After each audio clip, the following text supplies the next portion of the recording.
Dunia hari ini penuh dengan suara, namun tak semua suara membawa kedamaian. Takwa bukan hanya sekedar kata-kata, tapi pancaran akhlak yang menyentuh hati. Daun salam, daun saga, yang jawab salam masuk surga. Belayar hati di samudra cinta, berlabuh di dermaga takwa. Assalamualaikum para calon penghuni surga. Mari kita jaga iman dan amal bersama. Daun pandan ku tanam di halaman, bolehkah kita berkenalan?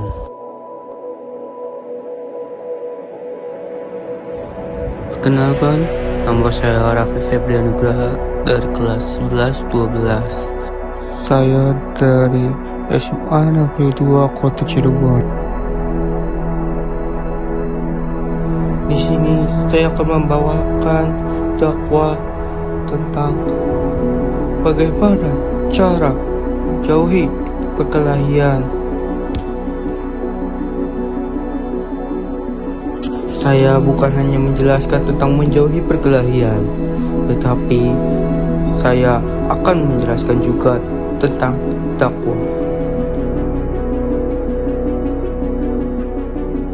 Dakwah berasal dari kata da'a, artinya memanggil dan menyeru.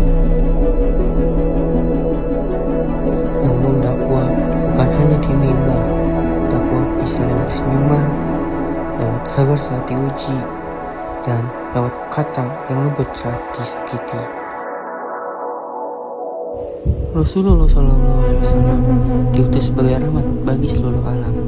Bahkan kepada musuhnya sekalipun, beliau tetap mendoakan, bukan membalas, bukan menyerang. Bismillahirrahmanirrahim. Allazina yunfikuna fis sarai wad larai wal qadri minal ghaida wal afina 'anil nas wallahu yuhibbul muhsinin, yaitu orang-orang yang selalu berinfak baik di waktu lapang maupun sempit, orang-orang yang mengendalikan kemurkaannya, dan orang-orang yang memaafkan kesalahan orang lain. Allah mencintai orang-orang yang berbuat kebaikan. Surat Ali Imran ayat 134.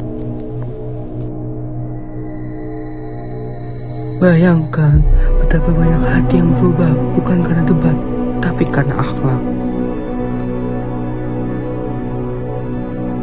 Islam mengajarkan jika kamu disakiti, maafkan. Jika kamu diajak bertengkar, diamlah.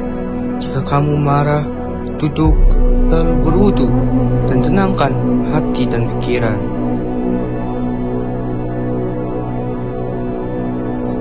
Menahan diri saat ingin meledak, itu juga merupakan dakwah. Mengalah walau merasa benar, itu kekuatan. Karena bukan semua perlawanan harus dibalas.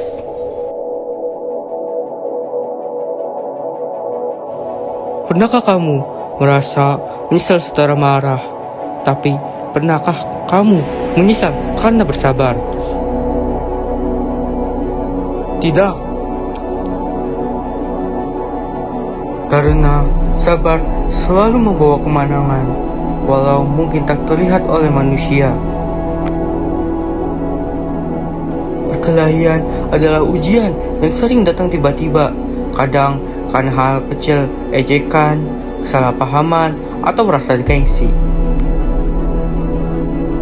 Tapi di balik itu semua ada satu hal yang diuji, yaitu iman. Di sini saya mau menceritakan ada kisah sederhana. Dua sahabat yang hampir berkelahi karena ejekan kecil.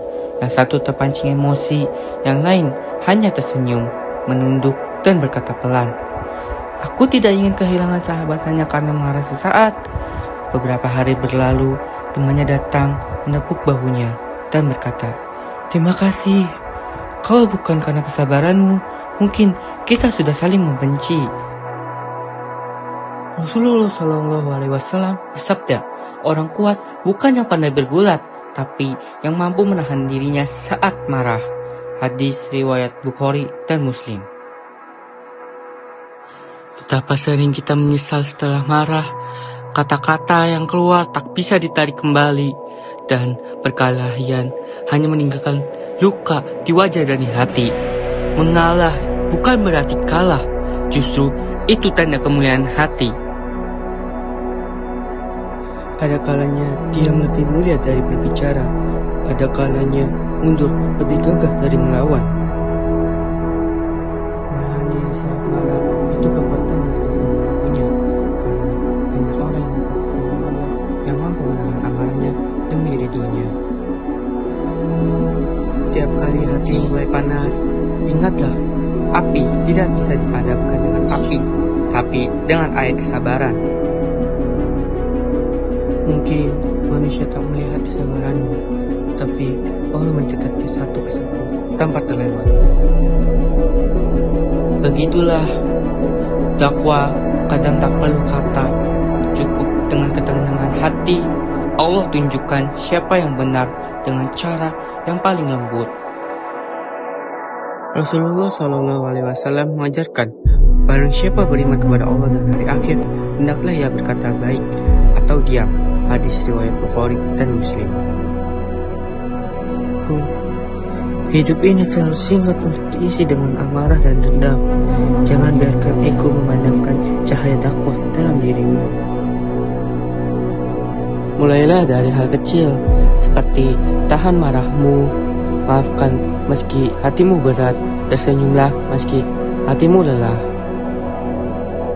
Karena setiap sabar yang kamu tahan, ada pahala yang Allah lipat gandakan. Setiap maaf yang kamu berikan, ada kedamaian yang Allah turunkan ke hatimu. Demikianlah ceramah yang dapat saya sampaikan. Semoga dapat bermanfaat untuk kita semua. Mohon maaf atas kekhilafan tutur kata dan perbuatan. Semoga Allah membimbing kita ke jalan yang benar. Aqulu qawli hadza wa astaghfirullah li wa lakum. Wastaghfirullah innahu huwal ghafurur rahim. Wassalamualaikum warahmatullahi wabarakatuh.